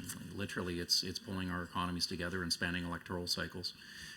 One of the other items, if we talk about as well, it relates to the economic corridors and your mandate, but we haven't talked about those border crossings. Is there something that we're working on for flow and goods and services that are getting us across that southern border, whether it's flexing the CanMex treaty that you had spoken about before, leveraging that, whether it's looking at Coots or Bonita or some of the other crossings that we're looking at of integrating it in to help that flow of goods and services, again, as it relates to the economic corridor, sir? Yeah, that is something that I raised when I was in Ottawa with the federal government, of an express lane at Coots. Saskatchewan does have an express lane for goods going across into the United States, and to be able to have that here as well, just to help with commerce and all the truck traffic that we have going down to the United States is important. And I should have mentioned in your earlier question, there are 359 provincially regulated rail sites that operate as either industrial, heritage, or public short line railway within Alberta. And they obviously, there's 7 heritage railways and 3 public short line railways. So as much as we can, again, work with them to make sure that we can see how we can expand their operation and, again, get more trucks off the road, that's overall good for our capital maintenance renewal budget as well. And it bodes well for both CN and CP. I mean, sometimes we look at them disparagingly because they are big companies and they do those things. But from what I found is quite the contrary in a lot of regards. They're very good at what they do. And when the companies look at the short line rail and some of these intermodal transport facilities, just integrating into their model, it works well. So I'm going to give them a hat's off, or a tip of the hat to them as well. They've worked with that model very well, where they can run on CN and CP lines. And I think a lot of the short line rail folks have figured that out in Saskatchewan as well, that do this. And I think we have some very golden opportunities to, quite frankly, build the farm team when it comes to rail transportation and logistics to dovetail in there. So we want to make sure, at least I want to make sure, that we don't cast a disparaging eye against CN and CP. We obviously appreciate all the goods and services they move for us. They are much of the lifeblood. And also, when folks are thinking about economic corridors, when you look at binding the nation together first, it was literally that CP line that bound our country together. And it's not by chance that 90% of our population kind of hovers around that one corridor. So, this might sound self-fulfilling a bit, but I'm very excited about corridors and building our country again, and jumping over that narrative and spanning the political scene by you looking at tying in some of these corridors, not only in our province to make sure that we're building those segments out, but literally building up Northwest Canada. So really appreciate that. It was the farmer in me, so I apologize.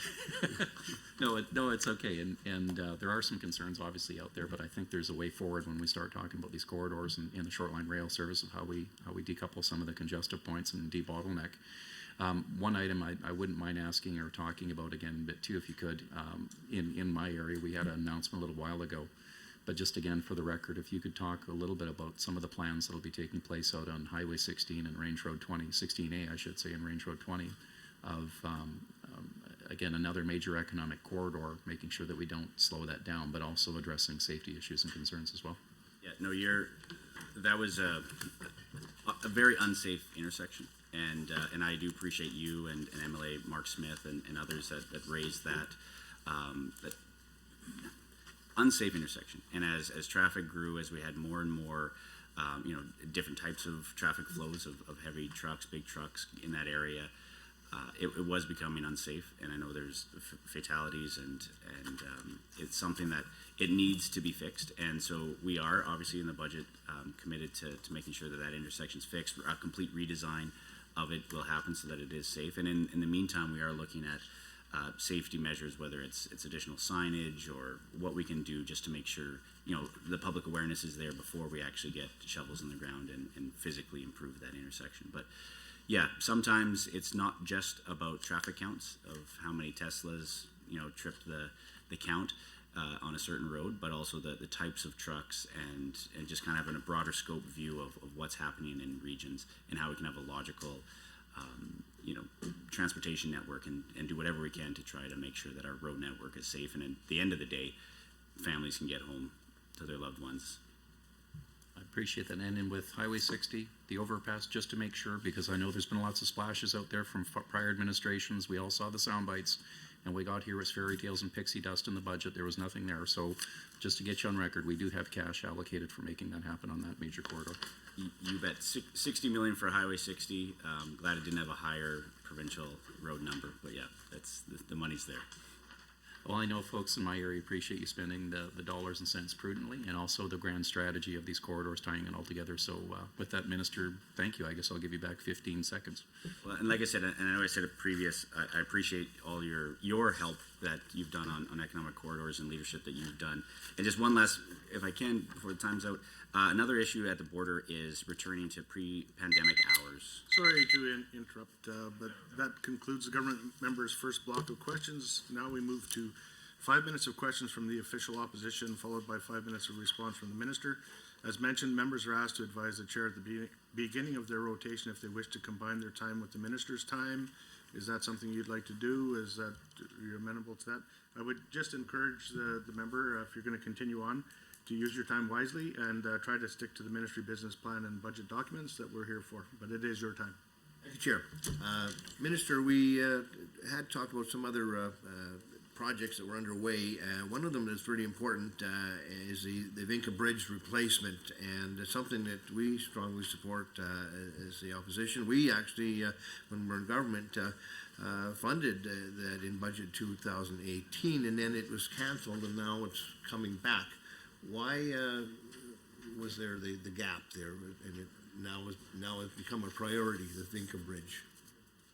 I would assume it's similar to projects like Red Deer Regional Hospital, in which you can make an announcement, but no money is actually tied to it and actually gets canceled. But no, the Vinca Bridge in this budget is fully funded. So the $60 million is committed there.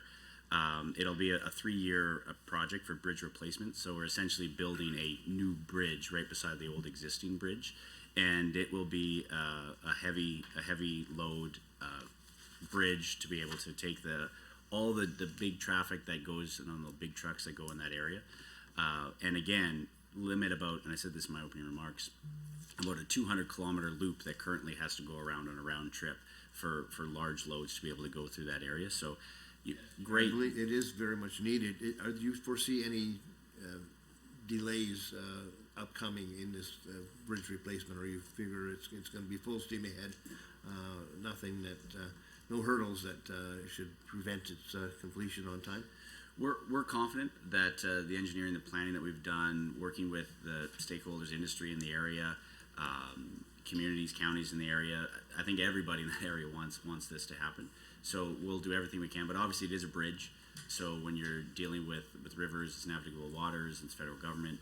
But we are hopeful that that 3-year time frame will happen. And again, the design, the land, the utilities, everything is locked in. It's so I'd like to say there's no hurdle. So if it's on time, on budget 3 years from now, you can quote that. And if not, well, I guess I was wrong. All But right, no, so- it should be full steam ahead. Thank you, through the chair. With respect to, once again, a delayed in a project, the Calgary Deerfoot Ring Roads was funded in budget 2018 as well, and canceled and now coming back. What was the reason for that delay, and now it's back on the table? What stalled that? Again, I would not try to get too political, Chair, but things that were announced in 2018 by your government and then not coming to fruition right before an election, I don't want to go down that rabbit hole. But there's significant investment in Deerfoot, and essentially once this is complete by 2024, it's going to be 101 kilometers of free-flowing traffic around the city of Calgary, which will go such a long way of cutting down travel time within the city of Calgary. Yeah, thank you for that answer through the chair. If I may continue on to other topics. Wanted to talk about rails now. We have long heard about the difficulties that Canadian and Albertan manufacturers, suppliers, foresters have had with respect to moving their commodities on the CPCN rail line because of their monopoly position, and they're in a disadvantage in negotiating contracts and so forth. I know that one of the big concerns is rail capacity, and I'm wondering about the difficulties that you may be having in negotiating with CNCP as a provincial government to assist our suppliers or commodity producers in making sure that there are adequate rail car capacities and scheduling to make sure that we get our products to market, to saltwater. How would you describe the relationship that you have with CNCP in terms of making sure that they don't abuse their monopoly position with respect to our suppliers? Just on the, kind of got cut off there, Chair, on the previous question, the Deerfoot Trail, $430 million going to Deerfoot in the capital plan in these estimates over the next 3 years to be able to build the Deerfoot, to continue to complete that ring road on the west side of Calgary. So again, just important work. But when it comes to rail, there is a monitoring group that makes sure that all, whether it's rail cars for grain or what type of allocation there is per commodity, that there is a monitoring system of it, which is great. And I would say with our rail competition, I know we had mentioned it before about two monopolistic type railways, depending on where they are. They transport billions of dollars worth of products. So they are still important. They are vitally important. And to your point of how can we help make sure that we can have goods delivered to markets around the world, one of the biggest things is it's a global market and we compete globally. And things like the carbon tax or things that actually hurt our global competitiveness when we're going into markets where the Canada equivalent, the Alberta equivalents around the world that don't have carbon taxes, that are selling their products into the exact same market we're trying to sell into, it's a competitive disadvantage. So that's why things like the carbon tax or higher regulatory costs or higher taxes hurts our competitiveness to sell around the world. So Thank that you goes for that, Minister. If I may, Chair. Remember, I chaired a meeting last night for 3 hours where the government minister refused to go back and forth because in previous meetings he'd been interrupted, not been able to give an answer. So in fairness, if we're going to do the back and forth thing, give the minister an opportunity to answer the question. It's about trading information, and it's not just for us here in the room, it's for Albertans. So I would encourage you that to avoid, we've got 20 some hours of meetings coming up. And I really enjoy the back and forth much more than the block time. So I would encourage members to, at least if you're gonna ask the question, give the minister an opportunity to answer it so that we can avoid going into the blocks, okay? Mr. Chair, for that advice. I thought we had been going back and forth rather successfully and respectfully, but nonetheless, I'll take your advice. What I wanted to do at this time, though, if I may, is to invite a member for Edmonton Manning to drill down on some specific questions on rail. Thank you, Mr. Chair, and thank you, Minister. I think we'll continue to go back and forth. Yeah. Okay. So in your last comments to the honourable member for Lac St. Anne, you made a comment about short line rail in the relation to when we were in government. Now, I just want to remind you that the 40-mile rail actually became operating in 2016 when the NDP were in government. Can you let me know what type of new short rail has been developed since you've formed government?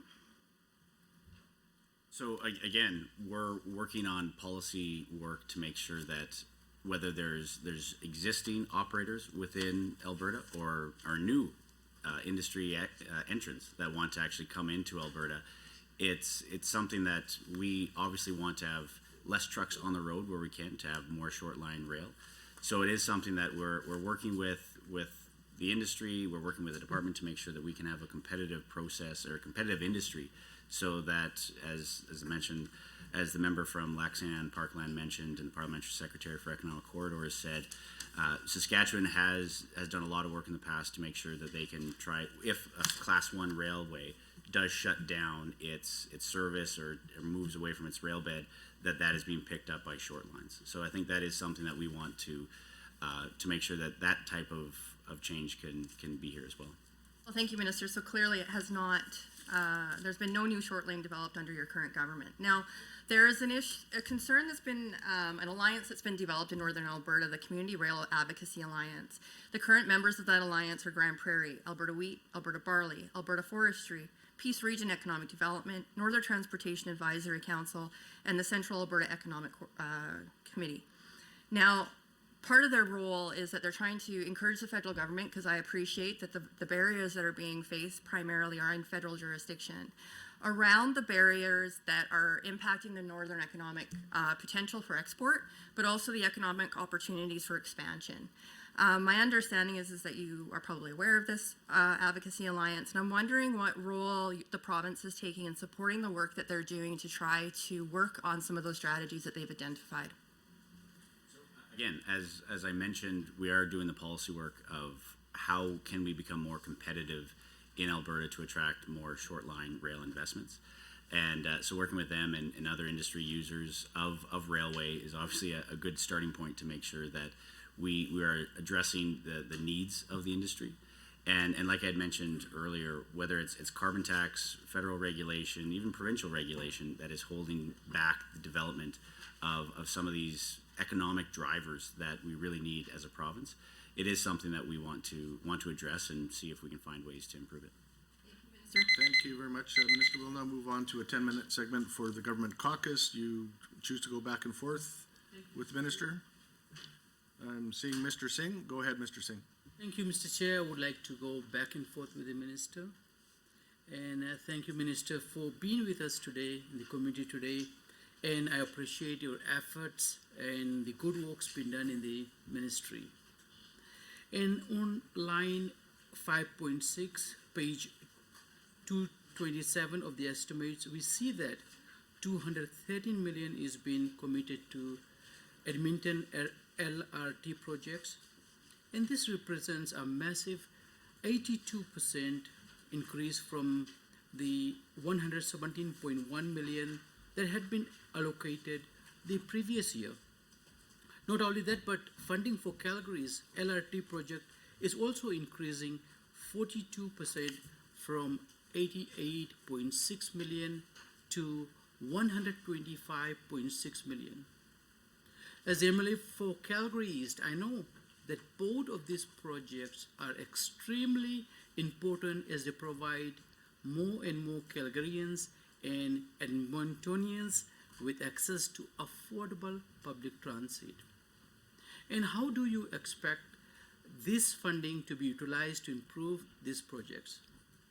Great question, and as you mentioned, and it's in these estimates, the provincial commitment of 1.47 billion towards Edmonton LRT projects and 1.5 billion towards Calgary LRT projects, and I know that wouldn't reflect their standings in the NHL if these were Edmonton Oilers versus the Flames, but there is more funding for Calgary on this. But it's, as a province, when it comes to LRT projects, we're the funders. So the City of Calgary, the City of Edmonton, we work with them to help ridership studies and planning, but they're in the driver's seat of these projects.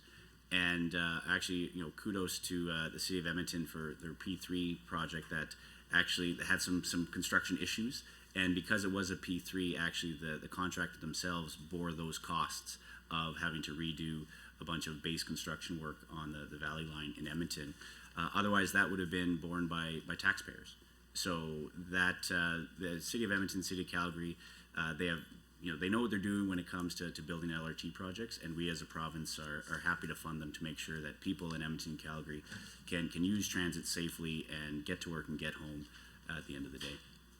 Thanks for the answer, Minister. And how will you evaluate the success of these projects? Essentially, on time and on budget is something that we look at. I know when it comes to Calgary, the commitment that we gave was a long time ago, but it is something that we're seeing some initial dirt work happen now, and so we're hopeful that we'll see completion done soon. And with Edmonton as well, you'll see the expansion of the LRT system. It's been quite extensive, and so we always look at on time and on budget as a great barometer of how successful a project's been. Thank you. And outcome 3 on page 142 of the business plan states that Alberta's transportation network and water management infrastructure should be maintained effectively and responsibly to ensure long-term sustainability and affordability. Albertans are proud of the conditions of their roads, and they have also noticed neglect in the care of certain highways. And if, please, Minister, can you tell us how the budget will maintain a sustainable transportation network? Yeah, Alberta, we have the most amount of pavement per people and per kilometer. 31,400 kilometers of highways, over 4,800 bridges within the province. And yeah, the budget 2023 does have $1.7 billion over 3 years for capital maintenance and renewal. And specifically just for this year alone, for this budget year alone, is $727 million. So again, as I mentioned before, that's a 22% increase from historical averages. But it is something that we are trying to catch up, trying to make sure that our road network is in good condition so people can drive home and drive to work safely. And at the end of the day, we can take pride in a fantastic asset that we have here in Alberta, which is our road network. Thanks for the answer. And industry has also made it clear that they would like to see a highway connecting Fort McMurray and Peace River. And can the Minister provide the community with an update on this important economic corridor and detail any funding that is in the budget for this project? So we are working on the existing 686 road as well to be able to expand that. The funding is actually in the budget already, but the total 218 kilometer link between Fort McMurray and to the eastern, southern part of the province is a great economic corridor project. Obviously, it takes work with First Nations and counties within that area to make sure we find the right route. But it's not just even of an economic corridor argument. It's also a personal argument, a people argument, because when we see forest fires that happen every year up on our western border and in the northern part of the province, having an additional egress, having an additional way out of certain communities is so important. And so 686, Fort McMurray, everybody always remembers the images of the Fort McMurray fire. To be able to have another escape route out of Fort McMurray and communities in northern Alberta is important, not just because we have trillions of dollars worth of resources up in northern Alberta that we we need to get to market, but because we have families up there and we need to make sure that they can be evacuated safely and get home safely. Thank you for the answer, Minister. With that, Mr. Chair, I would cede my rest of my time to MLA Isaac. Thanks, Mr. Chair. I'll be really quick. As Calgary MLA, I'm keenly interested in what the plans are for Deerfoot Trail. It is an incredibly busy corridor, not only for goods and services, but as a huge people mover in the city of Calgary. And I'd like to know what the ministry is planning to do with Deerfoot to improve it. Yeah, so a lot. Eventually, for Deerfoot, is actually the first announcement we made was the bottom 7 kilometers of Deerfoot within the city of Calgary is getting improved. That's it'd be 7 new bridges, but 7-kilometer stretch of road, which is going to start this spring.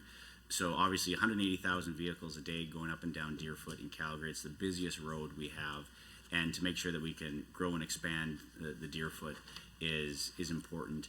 In addition to the Calgary Ring Road, which eventually will be built or fully completed by 2024 of next year. But over about $2 billion of investments and capital planning investment from transportation economic corridors alone going into Calgary, and the Deerfoot and LRT and the Ring Road are the 3 big massive projects going into Calgary. And so this is a good news budget for the city of Calgary. That's great news, Minister. I also just want to have you turn to page 227, line 6.2. It refers to the Water for Life program, and that line item, we're seeing a 300% increase. It's $69.3 million, and it is for the Water for Life program. Can you just, for the benefit of the viewers, just let everybody know what that is all about? And also explain, please, the 300% incredibly huge increase on that line item. Yeah, so the 300% increase is aligned with the anticipated cash flow requirements from this program. So municipalities for their water infrastructure projects, the department received 7 applications requesting $75 million in funding. And overall, the Water for Life program is to help wastewater commissions and communities to be able to tie into regional water networks. So it really does have the cost savings effect, and this is essentially trying to catch up with pent-up demand that has been growing across the province, and so that's why we saw the increase in that granting program. Thanks for that information. I'm going to, on the same topic, I think, cede my time to MLA Orr. Okay, thank you. Well, we're going to be real quick here to get going, but yeah, municipal water wastewater partnership. I do have a couple questions there. Is this funding? It's 139 of the business plan. Is this funding put out through grants? And if so, is there a backlog for those? And particularly, I raise that because I know the village of Alex has tried a couple of times to get their wastewater ponds upgraded. Engineering reports have indicated that it's leaking, it's over full, it's close to bursting. So that's an important thing, I think, for us to understand. If this is, and you can answer Sorry to later. interrupt. We'll now move on to a 10-minute block with the official opposition. I see Mr. Nielsen. You'd like to go back and forth with the minister if The he's... minister would mind doing that? That would be fantastic. Thank you, Mr. Chair. Actually, my question is going to be pretty specific here, Minister. As a North Edmonton MLA, one of the organizations there is the North Edmonton Business Association, of which the town of Gibbons is actually a member. And so my question, of course, would fall under the estimates on page 226 under section 9, provincial highway construction projects, specifically 28A. I know the town of Gibbons has been advocating for this for years to have the highway twinned. It's a 16-kilometer stretch from the Manning Freeway to the town of Gibbons, and of course there's the bit of the spin-off highway there of 643, which heads to the Redwater plant that's out there. They've asked for years for this highway to be twinned. It's actually slowing down their ability to develop their industrial area there. And so I'm wondering if in the budget there is some money for that project to get started. If so, what's the status on it, and when would the projected completion date be? So in this budget, not at this time, but I agree with you that that is an important area, and as much as there is $8 billion in capital planning over 3 years, the province, there's obviously a greater need than $8 billion. And so I think this unfortunately falls into that category of a twinning project that isn't in this capital plan, but hopefully going forward, we can make sure that it becomes a priority, but not at this time. Thanks. Mr. Chair, I'll pass the rest of the time over to Mr. Dack. Mr. Dack. Mr. Chair, and Minister, in the interest of time, I'll brief with my questions, but I do have 4 or 5 quick issues I want to get on the record. I think that you will be interested in doing so as well, so if we could respond quickly back and forth, that would be good. So, Minister, with respect to Banff town site and traffic in Banff, the federal government recently banned some traffic going up to major Banff attractions, private vehicle traffic, and in the interest of public safety, your business plan outcome 2 emphasizes traffic safety promotion on page 142. So, but in response to that, the Minister of Forestry, Parks and Tourism opposed this ban on private vehicle traffic. Now, on that roadway, the traffic is bumper to bumper, as you well know, and it was banned. So, I'm wondering if indeed you have been in touch with your federal counterparts to look at solutions to vehicular traffic in the town of Banff, as well as major park attractions, so that the economic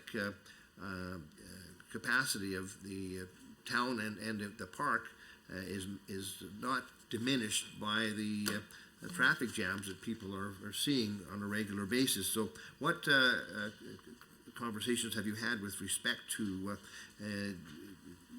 diminishing the traffic problems that we see in Banff town and attractions, and what solutions are you looking at? I know there have been many solutions brought forward, whether it involves potentially bus or rail. Where are you on this? In a short answer, if you could. So it is a federal road within the national park, and it's not our road.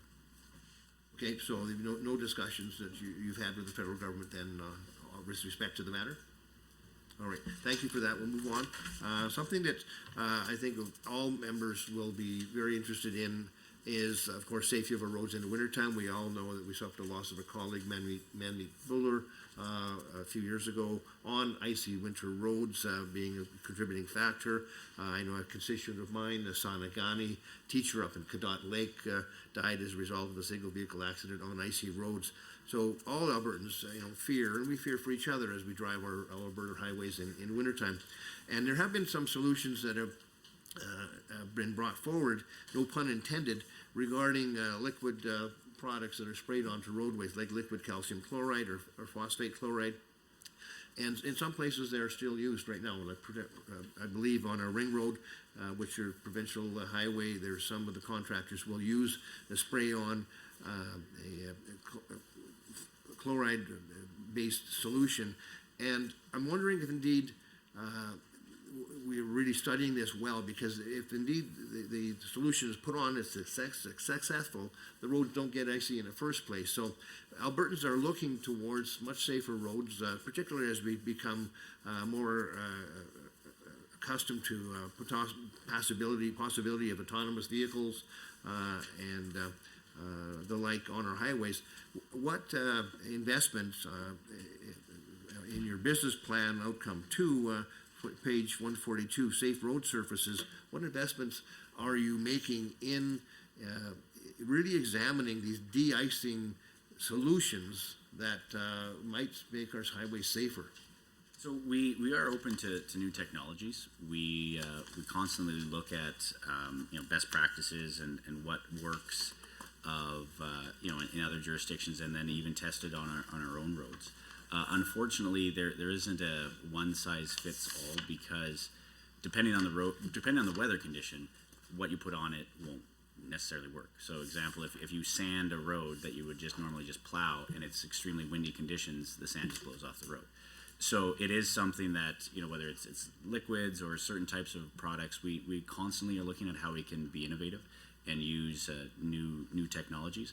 Obviously, there's a balance of cost versus acceptable level of service, but we want to make sure that all roads are safe going forward, but we also want to make sure that the practices that we're using to try to make inclement bad winter weather, that make sure that our roads are as safe as possible.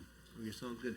Mr. Chair, through you, with respect to safe driving conditions and working conditions for commercial drivers, since the implementation of the mandatory electronic logging devices for commercial drivers, Minister, what data can the department point to demonstrate that the goal of improved driver working conditions and public safety have improved as a direct result?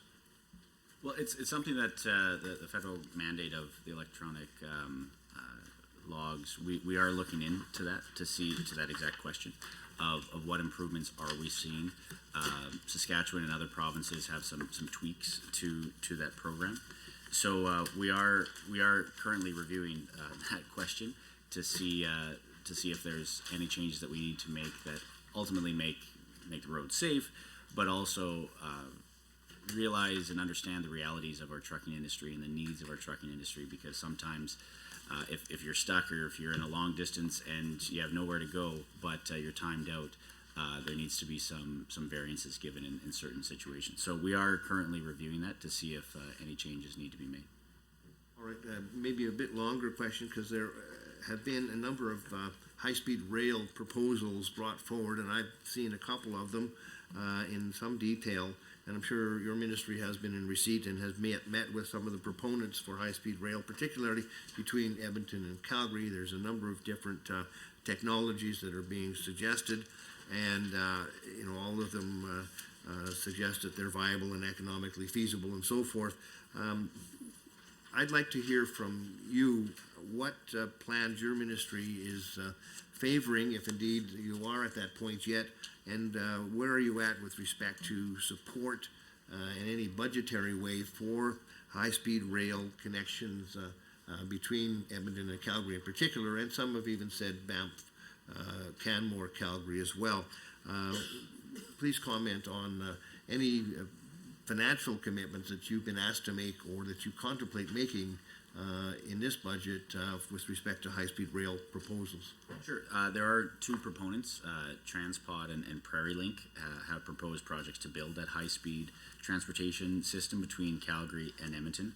And Prairie Link is a partnership between Ellis Don and AIMCON, is proposing to build a high-speed rail between Calgary and Edmonton. And TransPod is a Canadian startup company based in Toronto, is focused on commercializing an ultra-high-speed tube transportation system that we put forward. So these are not Government of Alberta projects. We are currently working with both companies on the feasibility studies that they've, and the feasibility assessments that they've put in to be able to have these two projects going forward. And the biggest thing that they've asked for us is essentially the right of way. Obviously being a major issue of where exactly it could be built. And so that's something that we're still early days of talking with them, trying to figure out what is, how best these projects, if they are feasible and profitable to go forward, how best we can partner as a province with them. Thank you very much, Minister. We'll now move over to the Government Caucus. Mr. Orr, you have just over 2 minutes.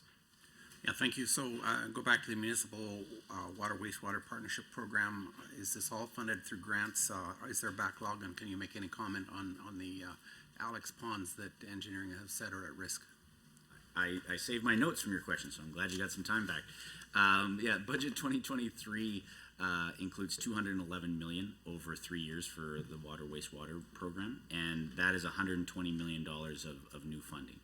So that's $40 million additional every year on top of the existing program. So we want to, that's again, just trying to catch up with backlog. There's a greater backlog even than that to try to catch up with demand. But we are hopeful that this will go a long way in trying to catch up to where we need to be. And lastly, on the First Nations Water Tie-In Program, there are concerns with the water commissions that some of them tie into, fear of well, clearly the federal government has been negligent in delivering services to First Nations until they get forced to by the courts. But the water commissions are concerned about fear of downloading, risk of non-payment, treaty rights. Are the water commissions going to be saved whole in these situations where really these are treaty obligations? Yeah, and you're absolutely right. And the 110 million for the First Nation water tie-in program, where essentially the province would bring any water, any pipeline to a reserve, and then from there the federal government to buy in and to help build the infrastructure. But yeah, it's something that we, to your point, obviously federal responsibility as well. We want to work with the federal government ongoing to see how we can better integrate because of the 14 First Nations that are involved in our provincial program. We want to make sure you can finally go that final mile. And so that's why the federal government coming to the table is important. So that's reflected in this budget, and we're going to continue to work with the federal government on it. Okay, thank you. Well, 6 seconds left. I think that's it for me. Oh, come on, you can try harder than that. I apologize for the interruption, but I must advise the committee that the time allotted for consideration of the ministry's estimates has concluded. I would like to remind committee members that we are scheduled to meet this very afternoon at 3:30 to consider the estimates of the Ministry of Agriculture and Irrigation. Thank you, everyone, for your participation. This meeting is adjourned.